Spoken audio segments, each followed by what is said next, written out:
Hola, ¿cómo esta? This is Ma'am Kai Vlogera for the vlog na naman ng Persona. And for today's istorya, share ko po sa inyo ang ulam namin sa hapunan. Ito po ay isang simpleng sinabawan na isdang belong-belong with malunggay.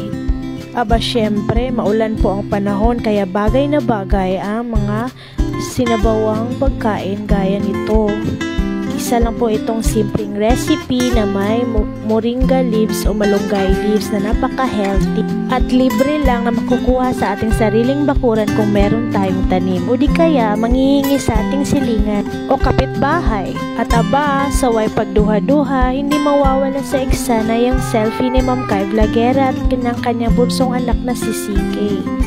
At syempre, maraming salamat kay Tisoy, Marvin Laborte na palaging nagluluto dito sa bahay. Automatic yarn, siya po ang nagluto, obvious naman. Saway pagduha-duha, simulan na natin.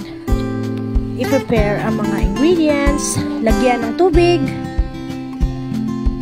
i-on ang apoy, pakuluin ng bahagya, ilagay ang luya na pampagana, kamatis na pampakinis ng kutis, at ilagay na ang ating tanglad para hindi tayo maging tamad at iwas sawing palad, takpan.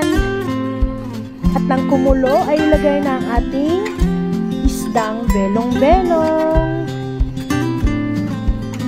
At syempre, up next, lagyan ng asin. Up next, paminta.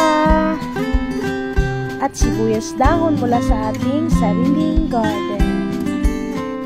A few moments later, ayan, kumukulo na. Pwede na ilagay ang ating moringa o malunggay leaves na napaka-healthy at syempre napakasarap.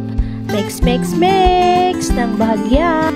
Pagpasensyahan nyo na po, hindi po namin napansin na may nasaling dilaw na dahon sa ating malunggay o moringa leaves. At yan, obvious na luto na po ang ating simpleng recipe ala Tisoy aka Marvin Laborte aka simpleng luto. Yum yum yum, yum yum yum. Alam ko, paborito niya rin po ang mga sabaw-sabaw, lalong-lalo na sa ulan-ulan at malamig na panahon. Ito ay pampainit ng ating malalamig na gabi. Heha, charot lang. At yan, ready na po si Ate Casey. At naparami po yung kain ni Jo Marie. Hehehe. At syempre, hindi mawawala ang ating pa-video selfie ni Ma'am Kai Vlogera at ni Ate Casey at CK at Ate Bibi. At yan, shoutout po kay Tatay Bubay sa pagbibigay po ng maraming gamit. Yan lang po nasuot ni Ate Casey, ang pink at saka yellow. Up next, sabay po silang dumidede sa video.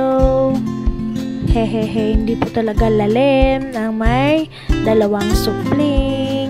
Pero laban po mga inahan. At may pasayaw-sayaw pa.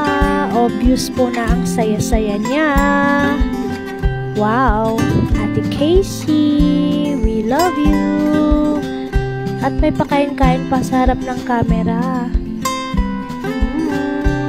Ay, nako, ang cute-cute mo at ang ganda-ganda mo, Ate Casey. Mana kay Papa Carlo. Ha, Ma'am Kai Vlogera. Siya isang maestra, kusinera, labandera, hardinera, uguban pa.